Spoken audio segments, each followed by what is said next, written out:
राधे राधे, कैसे हो आप सभी। आज हम लोग जो है इसमें CTET math and science paper 2 का जो है पेपर सोल्व करेंगे। ठीक है, और कितना मिनट में करते हैं ये देखिए आप लोग, और आप लोग भी साथ में सोल्व कीजिए। ठीक है, तो चलिए स्टार्ट करते हैं। ये हो गया 19 जनवरी 2023 का पेपर है। ठीक है, चलिए स्टार्ट नाउ। अब इस पे जो है सबसे पहले लैंग्वेज चूज करना होता है, जैसे ऑफलाइन में होता है। क्या हो गया, नेक्स्ट। सबसे पहले मैं हिंदी चूज कर लेता हूँ ताकि आपको आसानी से समझा सकूँ। इंग्लिश हो जाएगा, आई हैव रीड। ठीक है, तो इसमें सिर्फ मैथ एंड साइंस करेंगे, पेडागोजी को स्किप करेंगे। ठीक है, तो ये रहा, इसमें मैथ एंड साइंस की ओर चलते हैं। मैथ एंड साइंस में कितना सवाल है? हाँ, 60 सवाल है। चलिए अब स्टार्ट करते हैं। ठीक है, कह रहा है कि जब हम 3 अंकों की अधिकतम संख्या में 1 जोड़ते हैं तब हमें प्राप्त होता है। ठीक है, कह रहा है कि हम 3 अंकों की अधिकतम संख्या, तो 3 अंकों की अधिकतम संख्या में 1 जोड़ने पर कितना बन जाएगा? 1,000,000। यानी कि 3 अंकों की संख्या का इकाई अंक 1 है, 4 अंकों का न्यूनतम संख्या है। तो ये 4 अंकों का न्यूनतम संख्या हो गया, तो आंसर इसका कौन सा हो जाएगा? Option B. कक्षा 6 के विद्यार्थियों को पढ़ाते समय शिक्षक स्पष्ट करते हैं कि 6+4 एक पूर्ण संख्या है। यानी कि 6+4 कितना आ सकता है? 10। ये पूर्ण संख्या होल नंबर। 6×4 6 6 24 एक पूर्ण संख्या। 6/4 पूर्ण संख्या नहीं है। 3 दूना 6 पूर्ण संख्या कौन सा होता है? 0 से लेके इन्फिनेटिव नंबर तक। तो इसमें जो ये प्रॉपर्टीज लग रहा है, कौन सा प्रॉपर्टीज लग रहा है? तो ये हो जाएगा क्लोजर प्रॉपर्टी। इसको हिंदी करके देखते हैं। ठीक है, क्लोजर प्रॉपर्टी होगा। यार हिंदी कहाँ गया, इंग्लिश। देखिए क्लोजर प्रॉपर्टी है। अच्छा, ये तो पेडागोजी में आ गया ना, इसको छोड़ देते हैं। अच्छा, बन गया तो बन गया। ठीक है, ठीक है। The least number of the number which can be written in the form of, मतलब कौन सी ऐसी संख्या को लिखें n × n+1 × n+2 के रूप में लिखा जाता है। तो कौन सा हो जाएगा? सभी को पता है कि यदि हम 1+1 यानी कि सबसे पहले 1+1 × 1+2 करते हैं तो 1 2 3 आता है। यानी कि लगातार संख्या एक प्राकृतिक संख्या है, तो n एक प्राकृतिक संख्या है, तो कितना आ जाएगा? 3 दूना 6। ठीक है, यानी कि मल्टीप्लाई करके कितना आ गया? 6। अगला सवाल, यदि कोई संख्या सअभाज्य संख्या, ठीक है, ये भी मैथ का है। यदि कोई संख्या 2 सअभाज्य संख्या एक को प्राइम नंबर से विभाज्य है तो निम्नलिखित में से किससे विभाजित होती है? यदि कोई संख्या 2 सअभाज्य संख्या है तो को प्राइम नंबर जैसे ले लेंगे, को प्राइम नंबर 3 और 5 है। और 3 और 5 को जो कह रहा है, क्या कह रहा है? 3 और 5 को कह रहा है 15 3 5। तो कह रहा है कि कौन सा निम्नलिखित संख्या हो जाएगा? तो 3 के मल्टीपल कौन कौन होता है? 15 30 45। 15 तिया 15 15 दूनी 30, 15 तिया 45, फिर 15 चौ 60 भी हो सकता है। लेकिन उसके जो होगा क्या होता है? ये गुणनफल होता है, योगफल नहीं होता है। 5 नहीं हो रहा है, उनके गुणनफल हो रहा है, उनका अंतर भी नहीं हो रहा। तो इसका आंसर कौन सा हो जाएगा? उनके गुणनफल हो जाएगा। अगला सवाल चलते हैं। कह रहा है कि 2 घटाया जाता तो परिणाम कितना होगा? तो पहले इसको 4 दूनी 8, 9/4 और 3 3 2 5/3 के अंतर के 3/4 के अंतर को क्या किया जाता है? 3/4 को अंतर को घटाया जाता है ना। 9/4 अंतर के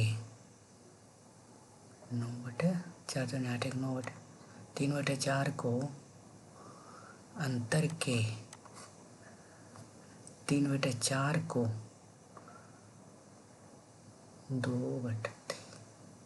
3/4 के 4 × 12 13/4 के। अच्छा, इसको देखते हैं बाद में। ठीक है, ये जो मार्क फॉर रिव्यू करते हैं, निम्नलिखित में से कौन सा एक पद्दी है? एक पद्दी समझते हो? मोनोमियल पूछ दिया है, तो मोनोमियल कौन सा हो जाएगा? तो एक ही को इसमें दिख रहा है x², बाकी तो बाइनोमियल है ना। ये सवाल क्या कर रहा है? किसी परिमेय संख्या का हर, क्या कह रहा है? किसी परिमेय संख्या का हर यदि आपको 8 से उसके अंश से 8 अधिक है, तो उसके अंक से 8 अधिक है, यानी कि उसका अंश ये हो जाएगा 8 अधिक है, तो ये तो होगा नहीं, ये तो कम है, 8 अधिक है ये होगा, 8 7 15 ये अधिक है। यदि अंश में 17 की वृद्धि कर दिया जाए, यानी कि 13 में 17 की वृद्धि करते हैं तो 0 3, या तो हर में 1 की कमी कर दी जाए, यानी कि हर में 1 की कमी यानी कि 20, तो प्राप्त संख्या 3/2 आता है। आ गया हमारा आंसर, ये आ गया। ठीक है, अगला क्या कह रहा है, रमेश की आयु 24,000 रुपये प्रति माह और रहीम की आयु इतना है, यदि प्रत्येक मासिक व्यय 19,920 रुपये प्रति, उनकी बचत अनुपात कितना होगा। तो चलिए सोल्यूशन करते हैं। ठीक है, यानी कि रमेश की आयु कितनी है, 24,000, हाँ प्रति माह है, 24,000 कमाता है। रहीम की आयु 3,83,040 रुपये प्रति वर्ष है। यदि इसकी मासिक व्यय कितना है, मतलब खर्चा कितना कर रहा है, 19,920 रुपये, कितना कर रहा है, 19,920 रुपये खर्चा कर रहा है, तो कितना हो जाएगा, एक मंथ में 12 से मल्टीप्लाई कर देंगे तो 3 लाख इंटू बाई 12 माइनस 19,920, ये मंथली खर्चा निकल जाएगा। ठीक है, यानी कि ये तो सालाना था, प्रति माह था, है ना, प्रति माह में इसको घटा देंगे तो घटा के कितना आ जाएगा, 12,000 आ जाएगा। ठीक है, कितना आ जाएगा, 12,000 आ जाएगा। और अगर इसको कितना 24,000 में कितना घटा देंगे, 19,920 रुपया, तो कितना आ जाएगा, 40,080, तो अनुपात कितना आ जाएगा, कैंसिल हो जाएगा, कैंसिल 408 कट रहा है तो कट जाएगा, ये 50 और ये 17, 17 छक 2 17 दूनी 34, 17 छो 68। ठीक है, 17:50, इसका आंसर कौन सा हो जाएगा, 17:50। चलिए अगला सवाल क्या कह रहे हैं, एक्स माइनस बाई, क्या कह रहा है, x minus y plus x plus y into y plus z. तो ये भी मैथ का सवाल है, तो मैथ का सवाल है तो इसको हम सब करेंगे, तो करेंगे क्या, x minus y plus x by into plus by plus Z minus Z by Z हो जाएगा ना, by Z plus Z minus Z x हो जाएगा। तो यानी कि ये कौन सा टर्म, तो जेड का गुणांक कितना हो जाएगा, तो पहले कर देंगे इसको एक्स प्लस बाई, दोनों तीनों के कंबाइन कर देते हैं। ठीक है, minus y plus x plus by plus Z minus by Z, Z by Z plus Z minus Z x हो जाएगा। ठीक है, तो ये सिंप्लीफाई करने पर कितना हो जाएगा, कौन कौन जेड है, एक जेड 2 जेड हो जाएगा, इस तरह से कर देंगे, एक्स वाई हो जाएगा माइनस बाई जेड हो जाएगा माइनस जेड एक्स हो जाएगा। ठीक है, यानी कि इसका जो है जेड का कोफिशिएंट कितना आ रहा, जेड का कोफिशिएंट पूछा ना, जेड का गुणांक, तो जेड का गुणांक कितना हो जाएगा, 2 हो जाएगा। यहाँ पे 2 जेड था ना, तो जेड का गुणांक कितना हो गया, 2 हो गया। आंसर हमारा कितना आ गया, 2। ये भी मैथ का सवाल है, मैथ का सवाल है, तो यानी कि बाई क्यूब माइनस बाई 17, तो बाई क्यूब माइनस बाई 17 इसको तोड़ सकते हैं ना, इसको तोड़ दो, 12×5 = 60, तो by square minus 17 by plus 60 को by square minus 12 by minus 5 by 12×5 = 17 हो जाएगा प्लस 60, तो बाई कॉमन हो जाएगा, by minus 12 minus 5 by minus 12 है ना, माइनस प्लस माइनस, तो बाई माइनस 12 आ गया, एक बाई माइनस 5 आ जाएगा। ठीक है, अब किसको करेंगे, इसको बाई स्क्वायर माइनस, तो एक फॉर्मूला होता है ए स्क्वायर माइनस बी स्क्वायर, तो क्या हो जाएगा, by plus 3 into by plus by minus 3। ठीक है, ये तो हो गया। अब नीचे वाला का क्या करेंगे, 9 चौ 36, 6 छक 36, 12 तिया 36, 12 3 15 हो जाएगा। नीचे वाला कैसे कटेगा, यानी कि बाई स्क्वायर माइनस 15, 12 तिया 36। ठीक है, हाँ 12 तिया 36, 12 3 15, सही जा रहे हो, 36, तो कॉमन हो जाएगा by minus common, by common ले लिए ना, तो बाई माइनस 12 माइनस 3, तो माइनस प्लस माइनस, यानी कि बाई माइनस 12, बाई माइनस 12 ये हो गया, और बाई माइनस 3 नीचे ये हो गया। अब देखिए ये ऊपर वाला हो गया, ये नीचे, बाई माइनस 3 ये कैंसिल हो गया, बाई प्लस 2 कैंसिल हो गया, बाई प्लस 2 है ही नहीं। ठीक है, तो बाई प्लस 2 होना, by plus by minus three by minus 12 है ना भाई, बाई माइनस 12 ये कैंसिल हो जाएगा तो ऊपर क्या बच गया, by minus 5 into by plus 3। इसमें टाइम लगेगा थोड़ा भाई, ठीक है।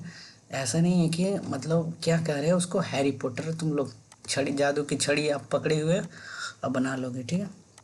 कह रहा है किसी चतुर्भुज के चारों कोण का चतुर्भुज क्या होता है, एंगल 360 होता है, तो सारा को मल्टीप्लाई कर दो एक्स मान के। तो 4x plus 5x plus 3x plus 6x, यहाँ पे मैं लिख रहा हूँ ऐसे, तो हम ऐसे ही जोड़ देते हैं, 6 3 9 9 9 5 14 14 4 18 18 36, ये कैंसिल, 18 दूनी 36, x बराबर आ गया 20। अब मल्टीप्लाई कर देते हैं न्यूनतम कोण का अंतर, अधिकतम और न्यूनतम, इसका होगा अधिकतम न्यूनतम कितना आ रहा है 2, तो कितना हो जाता, यानी कि बीतिया सा यानी कि 20 आ गया ना जी। तो 6x माइनस 3x न्यूनतम, ये दोनों है ना अधिकतम न्यूनतम, तो 3 आ रहा, 3 के मल्टीपल कितना आता है बीतिया 60 डिग्री हो जाएगा इसका आंसर, देख रहे हैं। चलिए अगला सवाल क्या कर रहे हैं, अगला सवाल जो है, चार पूर्णांक समकोण डिग्री की संख्या कितनी हो जाएगी, 4 तिया 12 एक, 4 तिया 12 एक 13, 13/3 हो जाएगा, ठीक है। 13/3 को अब क्या करेंगे, 90 माइनस क्या करेंगे 13/3 को, और राइट एंगल ट्रायंगल कितना होता है समकोण 90 डिग्री। अब 90 डिग्री को मल्टीप्लाई कर देंगे कितना से, डिग्री की संख्या कह रहा है ना, यानी कि 90, no no no no no no for right angle triangle, तो राइट एंगल ट्रायंगल कितना हो जाएगा 13/3 बीतिया 60, 20 गुने 13 कितना हो सकता है, बताओ 13 दूनी 26, 13 दूनी 26 260। तो कह रहा है कि संख्या कितनी है, डिग्री की संख्या कितनी है, तो राइट एंगल ट्रायंगल 13/3 चार पूर्णांक, तो राइट एंगल ट्रायंगल 9 36 होता है ना, कि 13/3, 4 तिया 12 13, 13 39, ये कैसे हो सकता है। अच्छा इसको देखते हैं, ठीक है, आगे इसको मार्क फॉर रिव्यू कर दें, थोड़ा सा मिस्टेक हो रहा होगा। न्यूनतम संख्या 8 अंक वाली पाइथागोरियन त्रिक कौन कौन सा होगा, तो न्यूनतम संख्या कौन कौन होता है, 8 15, इसको कह रहा है 8 को न्यूनतम लेना है, तो 8 15 17 होता है ना, पाइथागोरस थ्योरम 8 15 17। चलिए अगला सवाल क्या कर रहे हैं, दो समांतर रेखाओं को एक तिर्यक रेखा के प्रतिच्छेदन द्वारा उसके तिर्यक रेखा की ओर बने अंतःकोण x डिग्री है 70 डिग्री अतः 3x माइनस, तो अंतःकोण ये बन जाएगा फिगर, ठीक है। कह रहा है दो समांतर रेखाओं के तिर्यक रेखा पर तिर्यक रेखा एक ही बने अंतःकोण, अंतःकोण कौन हो जाएगा, ये और ये, ठीक है। तो ये दोनों कोण कितना हो जाएगा x प्लस 70, यानी कि x प्लस 70 डिग्री दोनों कोण का अंतःकोण कितना होता है 180 डिग्री, तो x बराबर कितना आ जाएगा 110 डिग्री आ जाएगा। अब 110 को x को मल्टीप्लाई कर देंगे 110 से, ये माइनस 30 घटा देंगे तो 33 माइनस 30 कितना आ जाएगा 300 डिग्री, ठीक है। अगला सवाल चलते हैं, ये कहा गया किसी रेखाखंड क्यू आर के एक ही और बिंदु दो बिंदु पर क्या कह रहा है कि पी और एस इस प्रकार स्थित है कि पी क्यू एस 30 डिग्री है, यानी कि एस क्यू आर, ये किसी रेखाखंड क्यू आर एक ही और दो बिंदु पी है, पी और एस है, ठीक है। यानी कि एक तो ट्रायंगल क्या हो गया पी, और एक ही दोनों एक ही टर्म पे है ऐसे बने हुए पी और एस। तो सभी को पता है कि यदि पी क्यू कौन सा मान लेंगे ये, और आर कौन सा मान लेंगे ये, अब पी क्यू आर एस, यानी कि पी क्यू एस कितना दिया गया, पी क्यू एस 30 डिग्री है, और ये 40 डिग्री एस क्यू आर है, एस क्यू आर 40 डिग्री है, और ये कह रहा है एस आर पी, ये हो जाएगा 30 डिग्री, और पी आर क्यू यानी कि पी आर क्यू ये हो जाएगा कितना 40 डिग्री, ठीक है। तो कह रहा है कि ये कौन से एंगल के द्वारा ये अगर आप लोग 9th में पढ़े होंगे ट्रायंगल, ठीक है, तो उसमें जो है थ्योरम सिद्ध कराया जाता होगा, ठीक है। तो ये होता है P Q R S R Q angle side angle से होगा, ठीक है। एंगल साइड एंगल होगा, एंगल साइड एंगल होगा, ठीक है। तो ये आप थ्योरम पूरा करे जाओगे तो बहुत ही लंबा हो जाएगा, इसको सॉल्व करने जाओगे तो, या फिर आप छोड़ के आना, ठीक है, या फिर 16 मीटर लंबे, 12 मीटर चौड़े, 10.3 मीटर कमरे की रखी बनी सबसे बड़ी छड़। सबसे बड़ी छड़ की लंबाई अंडर रूट क्या होता है formula, L² plus B² plus H²। ठीक है, तो अब फॉर्मूला लगा देंगे, 16 के स्क्वायर प्लस 12 के होल स्क्वायर प्लस 32/3 के होल स्क्वायर। अच्छा, ये कितना आ जाएगा ऊपर वाले, सोल्व करेगा 16 के स्क्वायर 256 प्लस 12 के स्क्वायर 144 प्लस 32 के स्क्वायर 1026, 1026 3 के 909। ठीक है, अच्छा 32 के स्क्वायर सच में 1009, 1024 आ जाएगा। ठीक है, 1024। अब तो सबको ऐड कर दोगे तो ऊपर वाले टर्म कितना आ जाएगा, 4624/9। अब किसका स्क्वायर है, पहले 2 दूनी 4, या तो हो सकता है किसका 88 64 का हो सकता है, या 2 दूनी 4 का हो सकता है। अब ये इसको चेक करना है, 55 छः 36 सतते 49, यानी कि कम वाला 7 वाला ज़्यादा हो रहा है, 7 49, तो ये ज़्यादा वाला हो जाएगा। ठीक है, तो 8 हो जाएगा, और ये कितना हो जाएगा, 66 68। ठीक है, यानी कि कम वाला 66 10 ज़्यादा कम रहा है, ज़्यादा कम रहा है तो ज़्यादा वाला इकाई अंक होगा, यानी कि 68 हो जाएगा। तो 68 को जो क्या करना है भाई, यानी कि 68 को अब आपको एक कमरे में रखे जाने वाले छड़, तो 68/3, 3 तिया 9, कट के कितना आ जाएगा, 3 कौन है, ये खत्म, 22 66 67 68। ठीक है, कौन सा हो जाएगा ये। अगला सवाल करा, किसी समचतुर्भुज का क्षेत्रफल कितना है, 270 सेंटीमीटर थी, विकर्णों की लंबाई इतना है, इतना है, इतना है। समचतुर्भुज के एरिया का फॉर्मूला क्या होता है, 1/2 sum of parallel side into height. तो एक एक D1 इंटू D2 होता है भाई, सॉरी D1 इंटू D2 होता है, वो तो हम ट्रेपीजियम अति के पढ़ रहे थे ना, समलंब चतुर्भुज का फॉर्मूला होता है 1/2 बेस पैरेलल हाइट। ठीक है, तो ये बराबर 270 दिया गया है। ठीक है, तो यानी कि 15, ये नीचे आ गया 15। ठीक है, अच्छा दिक्कत नहीं है ना, सॉरी 15 30 x बराबर 15, एक बार में लगाओगे 15 20 से 18 बार में कैंसिल। अब 18 का मान के यहाँ पर 18 चौ 72 माइनस 8, 8 4 12 64 हो जाएगा इसका आंसर। अगला सवाल चलता हूँ। अगला सवाल क्या कह रहा है भाई,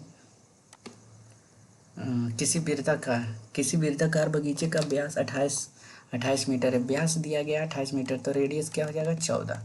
300 रुपये प्रति वर्ग मीटर की दर से कुछ लगा रहा है पेड़ पौधा, पाई का मान इतना लेना है। तो वृत्ताकार पौधा का तो 2πr सरकमफ्रेंस होगा पूरा परिधि, तो 2 गुना 22/7, रेडियस कितना हो जाएगा 14, 7 दूनी 14, 22 दूना 44, 44 दूना कितना होता है 88 मीटर। अब कह रहा है कि 300 रुपये प्रति मीटर है, तो 300 को मल्टीप्लाई कर देंगे इससे, यानी कि 8 24 के 4 हाथ में 2, 8 24 25 26, 2 शून्य बैठा देंगे तो 26,400 आंसर आ गया।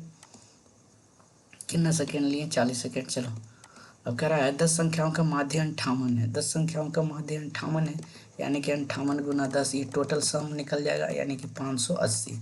580 टोटल सम निकल के आ गया। तो एक संख्या 40 है, 40 घटा देंगे तो शेष 9 संख्या का माध्य 9 से भाग दे देंगे। ठीक है, यानी कि 9 से घटा के भाग देंगे तो 540 को 9 से भाग दे दो, 9 छक 54, कितना आ जाएगा 60 आ जाएगा। ये हो गया हमारा आंसर। चलिए, अच्छा सही मारा हूँ कि नहीं, ये 19 सही है। ठीक है, कभी कभी गलत मार देते हैं, पता नहीं चलता। चलो, एक किसी थैले में कुछ कह रहा है 7 नीली 4 लाल 6 काली और 3 सफ़ेद गेंद। इस थैले में से बिना अंदर देखे, ठीक है, बिना अंदर देखे एक गेंद निकाली जाती है, तब काली या एक नीली, एक काली एक नीली, एक काली, काली कितना है 6, एक नीली, नीली कितना है 7, 7 6 13, ऊपर 13 आएगा, देख लो ऊपर 13 कौन है, ये नहीं है, ये नहीं, एक ही कौन सा था, देखा, ऐसे करना है, ऐसे करना है, आपको जल्दी बनेगा। ये कर रहा है विद्यार्थी, ऐसे नहीं है, ये देखिए ये अथी है। अच्छा, इसको मैथ में लें या फिर पेडागोजी में लें, क्योंकि समांतर जो विज्ञान 2 में विभाजित करता है, दी गई स्थिति में कौन सा उपयुक्त है, आवश्यक है। किसी गणित में ऐसी घटना प्रोत्साहित करना आवश्यक है। निगेटिव टर्म पहले छाड़ दो, ठीक है, नहीं वाला खत्म, गलत वाला खत्म, नहीं पहुंचा गलत, ये एक ही एकदम प्रोत्साहित करना वाला ये रहा है। ऐसे भी इसका जो है एलिमिनेट ट्रिक कर सकते हो। ठीक है, वैन हेले अवला, ये सब तो पेडागोजी है, पेडागोजी देखेंगे नहीं। चलिए, मतलब मैथ लगभग पूरा बन गया। ठीक है, अब ये पेडागोजी था, ये सब पेडागोजी है, पेडागोजी है, ये गणित के पेडागोजी है। पेडागोजी है, पेडागोजी है, पेडागोजी है। अब आ गया लगता है साइंस, ठीक है। अब साइंस आ गया, यानी कि 31 से साइंस। कह रहा है निम्नलिखित में से प्रस्रव्य ध्वनि, प्रस्रव्य ध्वनि किसको कहते हैं?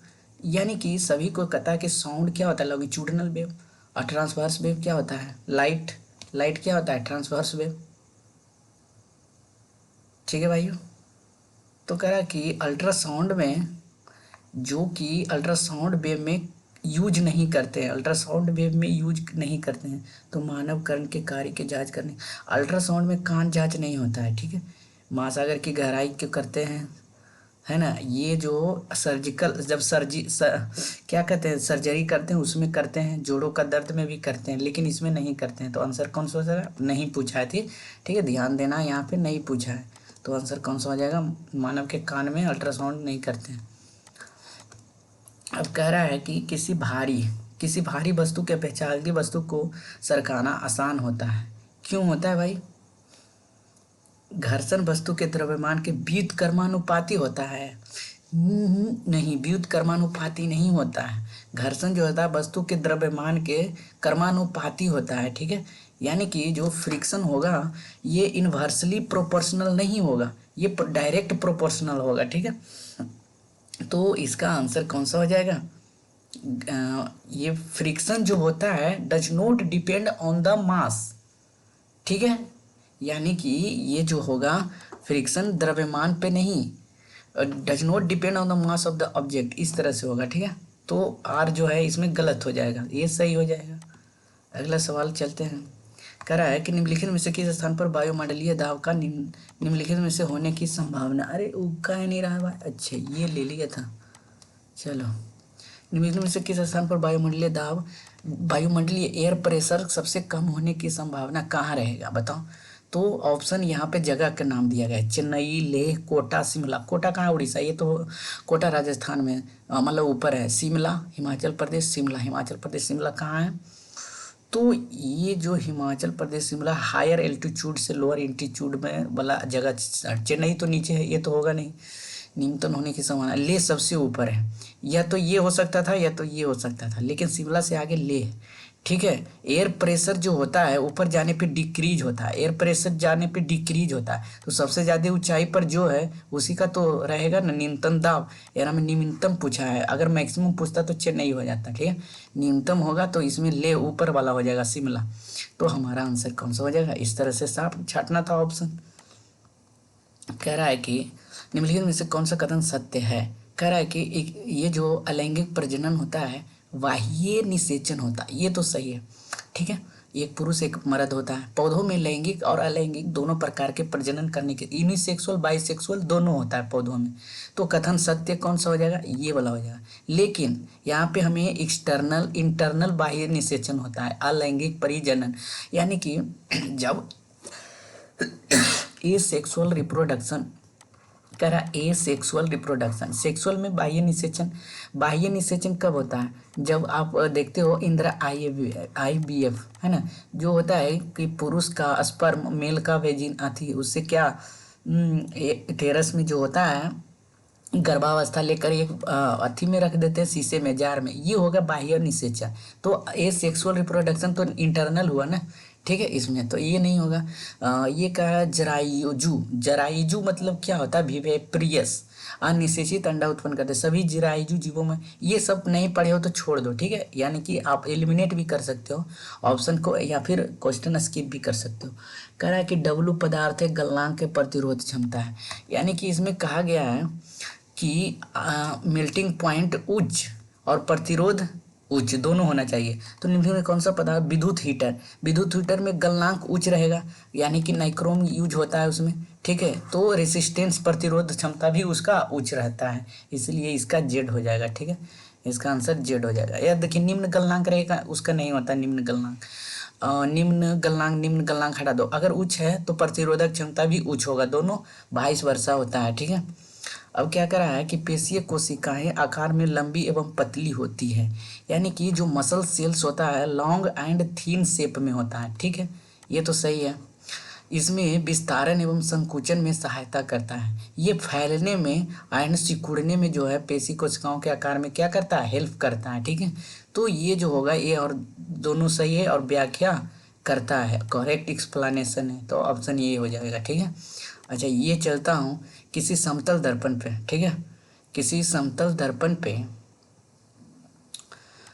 एक समक्ष एक वस्तु एवं उसके प्रतिबिंब के बीच की दूरी 10 सेंटीमीटर है। ठीक है, अब 10 सेंटीमीटर है तो पहले बिटवीन जो है प्रतिबिंब के बीच की दूरी 10 सेंटीमीटर है। यहाँ पे अब ये प्रतिबिंब 10 मीटर इधर है तो वस्तु इधर भी 10 मीटर होगा। वस्तु को दर्पण की ओर 2 सेंटीमीटर आगे किया, 2 सेंटीमीटर ये भी आगे हो जाता है, यानी कि 10 में से 2 2 4 घट जाएगा। ठीक है भाई, तो कितना हो जाएगा प्रतिबिंब के बीच की दूरी, यहाँ पे गलत हो सकता है, तो दो वस्तु के बीच की दूरी 2 2 4, 4 में से तो दर्पण और प्रतिबिंब के बीच की दूरी अब कितनी होगी, दर्पण और दो कि समतल दर्पण समूह प्रतिबिंब के बीच की दूरी 10 सेंटीमीटर, 4 दिया ही नहीं है ऑप्शन, छो दिया है। वस्तु के दर्पण की ओर 2 सेंटीमीटर आगे की ओर गया, यानी कि 10 है तो 2 सेंटीमीटर गया इधर आगे, तो बच गया कितना 8, तो ये भी 2 सेंटीमीटर आगे की ओर जाता है। ठीक है, तो इधर भी बच गया 8। थोड़ा सा तो कैसे हो सकता है,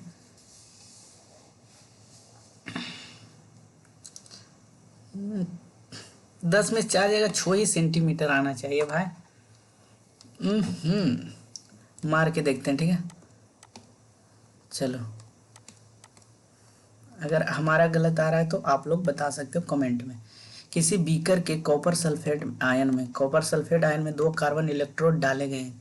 इलेक्ट्रोड बैटरी से संयोजित है और विद्युत धारा प्रवाहित की गई है। कुछ मिनटों के पश्चात निम्नलिखित में से क्या कह रहा है, निम्नलिखित में से कौन सा प्रक्षेपण होगा, कौन सा होगा, कौन सा प्रक्षेपण होगा बताओ,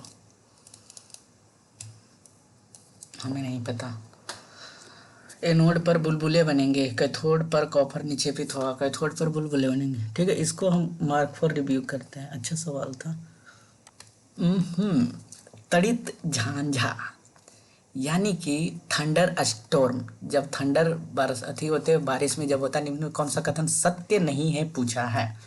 तो जो होता है थंडर पवनों की गति चक्रवातों की अपेक्षा अधिक होती है, यानी कि इसमें कह रहा है कि साइक्लोन की अपेक्षा थंडर स्टॉर्म ज़्यादा होता है। नहीं, अच्छा सबसे पहले लाइट दिखता है आपको कि साउंड दिखता है, बताइए, साउंड बाद में सुनाई देता है ना, तो यही कह रहा है कि चक्रवात में जब थंडर स्टॉर्म होगा मोर देन होगा, नहीं लेस देन होगा। ठीक है, तो ये हो जाएगा आंसर।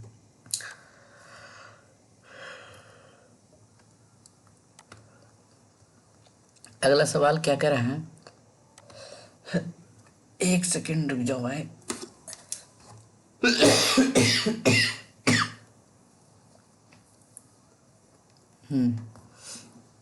विकल्पों के सही समुच्चय क्षेत्र की जो भौगोलिक रूप से प्रवृत्ति है भंगी भूकंपित तरंगे भूकंपित, यार ये नहीं बनेगा। ठीक है, सवाल कुछ अच्छे रहते हैं, ऐसे नहीं सबको बना सकते। प्रथम आधे घंटे में एक कार 60 किलोमीटर प्रति घंटा की चलता है, तो 60 यानी कि स्पीड बराबर क्या होता है, डिस्टेंस बटा टाइम। आधे घंटे में 45 किलोमीटर चाल से गति करता है, कार द्वारा दी गई कुल दूरी पूछ रहा है, कुल टोटल डिस्टेंस। तो ये आधे घंटे में एक कार 60 किलोमीटर और अगले आधे घंटे में 45 किलोमीटर प्रति घंटा से चला, यानी कि आधा आधा घंटा करके ये पगलैती कर रहा है, हम समझ गए। तो हाफ घंटा इंटू स्पीड, डिस्टेंस बराबर स्पीड गुने टाइम, डिस्टेंस बराबर स्पीड गुने टाइम, तो हो जाएगा 30। फिर D2 आ जाएगा, D2 कितना 45 इंटू 1/2, ये तो पॉजिटिव एथी में आ गया, पॉइंट में आ जाएगा ना, 1/2 0.45 से भाग देंगे तो 22.5 आ जाएगा। अब दोनों को जोड़ दो, 30 एंड 22.5 कितना आ जाएगा, 3 2 52.5 किलोमीटर हो जाएगा। कहाँ है ये, चलो क्या हो गया, बी और सी को ए उनके लवणीय विलयनों से स्थापित करता है, किंतु जब डी को लवणीय विलयन में डाला जाता है तो कोई अभिक्रिया नहीं होती है। बी को सी को उसके लवणीय विलयन में विस्थापित करता है, यानी कि ये जो होता है ये डिस्प्लेस्ड कर देता है बी को, ये डिस्प्लेस्ड बी को किया, और फिर क्या कहता है कि B and C from their salt, जो सॉल्यूशन से होता है क्या करते हैं, जो डी में है कोची सॉल्ट है, डी में सॉल्ट है, उसमें जो रिएक्शन करता है बी जो करता है किसको, बी जो कर देता है सी को डिस्प्लेस कर देता है, यानी कि विस्थापित कर देता है। तो इसमें जो है मतलब दूसरी सर्वाधिक अभिक्रियाशील धातु कौन सा होगा, तो यानी कि बी और सी को ए ने, ए बी और सी को ए उनके लिए यानी कि ये यहाँ पे बड़ा हो गया बी और सी से, डी को लवणीय विलयन में डाला जाता, कोई अभिक्रिया नहीं होता, डी सबसे उदासीन हो गया, तो बी सी को उसके लवणीय विलयन से स्थापित कर देता है बी सी को। तो यहाँ पे आंसर होना चाहिए बी हो जाना चाहिए सेकेंड, अगर फर्स्ट पूछता तो ये हो जाएगा, लेकिन हो सकता है, क्या कह रहा है, द्वितीय सर्वाधिक अभिक्रिया सेकेंड मोस्ट रिएक्टिव मेटल, भाई सवाल पोटेशियम, इसमें तो दिया भी नहीं है कि मोस्ट रिएक्टिव, आप लोग जवाब दे सकते हो, बताओ। ठीक है चलते हैं बी के साथ, इसको मार्क फॉर रिव्यू में करते हैं। कह रहा है टीकाकरण वैक्सीन प्रतिरक्षण की एक विधि है, अर्थात किसी व्यक्ति में एक विशिष्ट रोग के विरुद्ध प्रतिरक्षा उत्पन्न करना। टीकों के संदर्भ में निम्नलिखित में से कौन सा कथन सही है, तो कह रहा है कि टीका एक जीवित या जनित जीवाणु है, सही है। वैक्सीन जो होता है ये जर्म से लड़ता है, टीका एक विशिष्ट रोग विरुद्ध प्रतिरक्षा उत्पन्न करता है। टीके केवल मानवों के लिए उपलब्ध है, सभी के लिए। टीकों में प्रतिजैविक होते हैं जो जीवाणुओं को मार देते हैं। टीके केवल वाला ख़त्म पहले ही करना, ठीक है। तो इसमें थोड़ा सा डाउट था, तो ये क्या करा है कि वैक्सीन जो होता है कि जब जर्म को मार देता है, नहीं रोकता है, प्रिवेंट करता है भाई, तो ए एंड बी हो जाएगा। कौन सा कथन सही है, A and B. Nylon parachute के निर्माण में प्रयुक्त होता है, निम्नलिखित से नायलॉन में कौन से गुण, मतलब किस गुण के कारण जो होता है नायलॉन को यह यूज किया जाता है, यह हल्का होता है, यह मजबूत होता है, हो सकता होगा, यह लचीला भी होता है, ये अग्ररोधी है, चमकदार से मतलब नहीं है, मुफ्त में कोई मतलब नहीं है, हल्का से हो सकता था, ठीक है।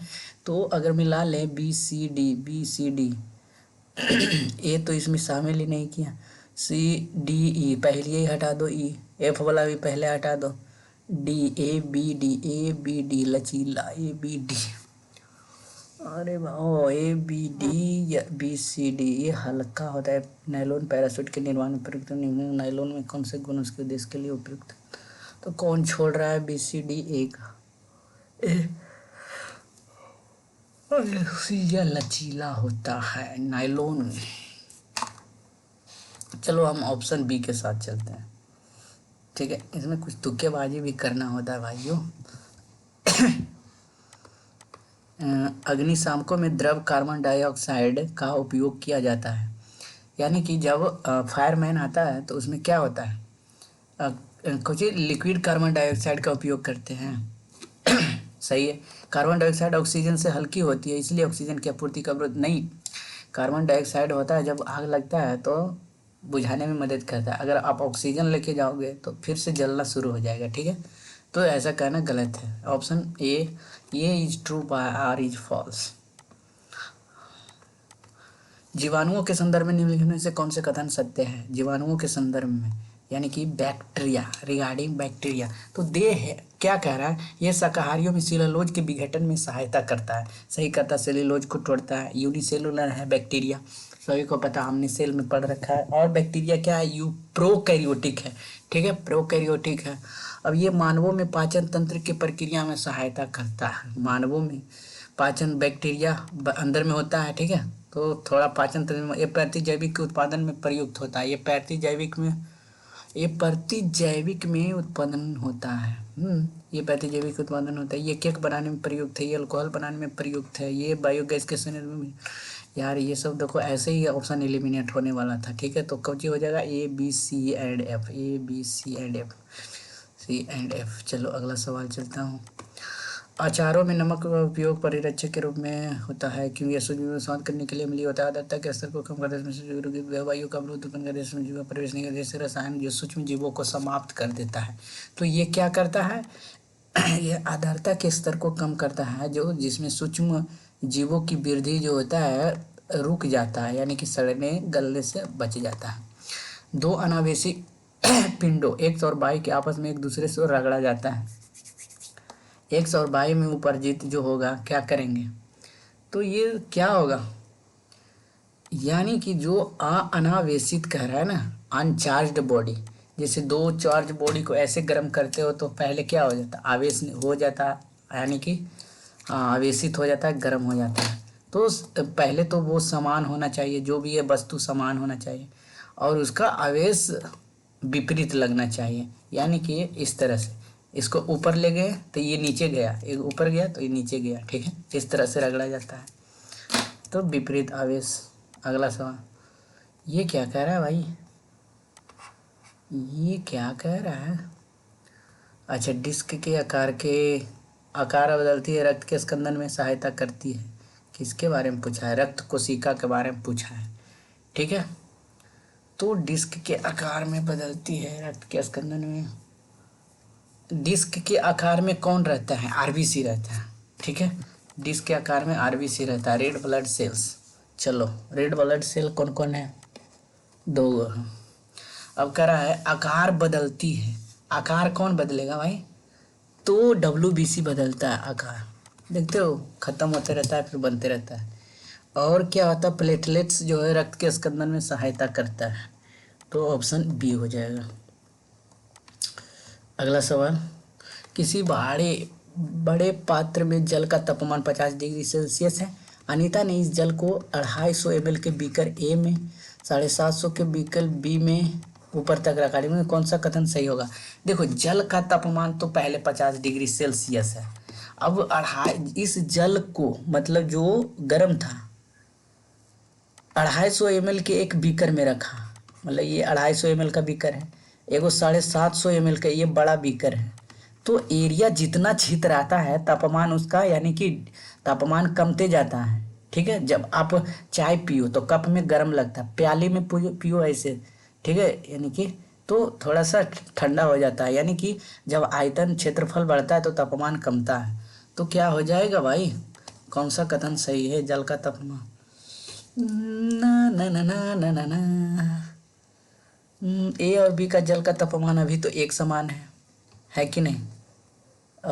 ए और बी की उष्मा का एकमात्र उष्मा की बात कर रहा है। उष्मा मतलब हीट तो कमेगा, हीट, अमाउंट ऑफ हीट। ये तो हो गया तापमान, ये हो जाएगा हीट कम जाएगा, मतलब जलना बंद हो जाएगा। ये जल का तापमान बी के जल के तापमान से कम है। ए का जल का तापमान बी के जल के तापमान से कम है, नहीं ज़्यादा है। बी वाला जो है, ए वाला ज़्यादा है बी से ना, बी का क्षेत्रफल ज़्यादा है तो तापमान इसका कम रहेगा ना। तो यानी कि ये हो जाएगा, यानी कि ए और डी हो जाएगा भाई। चलो अगला सवाल, एलपी लल्लू प्रश्न, लल्लू सवाल। अधिककर्ताओं में समस्या। अच्छा, अब आ गया पेडागोजी तो हम लोग करेंगे नहीं। वीडियो देखिए, 38 या 40 मिनट आपको लग ही जाएगा भाई। अगर आप मैक्सिमम हम यहाँ पे समझा रहे हैं, नहीं समझाते तो हम 35 मिनट में लगभग कर देते हैं, ठीक है। यानी कि 20-20 40 सवाल 35 मिनट में आप कर लोगे। बाकी बच गए 2 2 4 5 10 सवाल जो है पेडागोजी का रहता है, ठीक है। तो ये पेडागोजी आप लोग अटेम्प्ट कर लोगे, ठीक है। तो मिलते हैं नेक्स्ट वीडियो में। Tata bye bye, good night, सबका खैर। अच्छा नहीं, पहले इसको जमा कर देते हैं, हम सबका जमा पूंजी है ना, तो पहले इसको जमा कर देते हैं, सबमिट कर देते हैं। सबमिट करके हम लोगों ने सवाल कितने बनाए? सवाल टोटल अटेम्प्ट कितना किए? 37 सवाल, यानी कि 3 सवाल छोड़ दिए थे। 20 मैथ का रहता है, 20 साइंस का रहता है। 40 में से 37 बनाए, जिसमें हमारा 35 आया, ठीक है। अब 35 में क्या स्कोर आया, कौन सा गलत हुआ वो देख लेते हैं थोड़ा सा, ठीक है। ओ भाई आ जाओ, मैथ एंड साइंस किधर गए हो? 2 गलत हो गया। अच्छा भाई 2 गलत हो गया, ये 37 वाला 6 सेंटीमीटर गलत ही हो गया, ये डिस्प्लेस वाला भी गलत हो गया। वाह बहुत बढ़िया, साइंस में ही दोनों गलत हुआ। चलो कोई बात नहीं। डिस्टेंस बिटवीन ऑब्जेक्ट्स सब, ये जो प्लेन मिरर की बात कर रहा था, ठीक है। Plane mirror 10 centimetre, plane image on a plane mirror 10 centimetre, the object is moved forward towards mirror by 2 centimetre, what is the distance between mirror and image now. अच्छा, मिरर एंड इमेज नाउ पूछ रहा है, मतलब ये image now पूछ दिया था। थोड़ा सा तो रहम करो भाई। तो ये दुगना क्या स्पीड से कमेगा। ठीक है भाई। दिस ऑब्जेक्ट मूव, थोड़ा सा रुक जाओ तो हिंदी कर लेता हूँ। ये समझ प्रतिबिंब की विधि 10 वस्तु के दर्पण की ओर 2 सेंटीमीटर, वस्तु के दर्पण की ओर 2 सेंटीमीटर आगे बढ़ाया, यानी कि ये वस्तु यहाँ पर था, वस्तु यहाँ कर दिया, ये 2 मीटर कम गया, तो 2 मीटर इधर भी कम जाएगा। ठीक है। दर्पण और प्रतिबिंब के बीच की दूरी, अब ये इसके एंड इसके बीच की दूरी पूछ रहा था, तो कितना हो जाएगा 10 में से, तो 6 घटा था, 2 भाग में बढ़ जाएगा, 3 सेंटीमीटर हो जाता। सॉरी भाई सॉरी, 3 सेंटीमीटर था। देख रहे हो सवाल कितना अच्छा था। अच्छा, ये इसमें धनत्व कितना, बी और सी को ये क्यों खिलवनी है, तो बी और सी की उसके खिलवनी, इसको तुक्का मारते हैं, ये करते हैं, चलो यही हो गया। ठीक है, यानी कि ए की डेंसिटी ज़्यादा थे। चलो मिलते हैं। ठीक है, कैसा लगा, मज़ेदार बना या नहीं वीडियो, आप लोग जो है कमेंट में बताइए। और सारा का जो है सॉल्यूशन मैथ एंड साइंस का करके इसी तरह से देंगे, और बाकी आप लोग पेडागोजी साइंस कर लीजिएगा।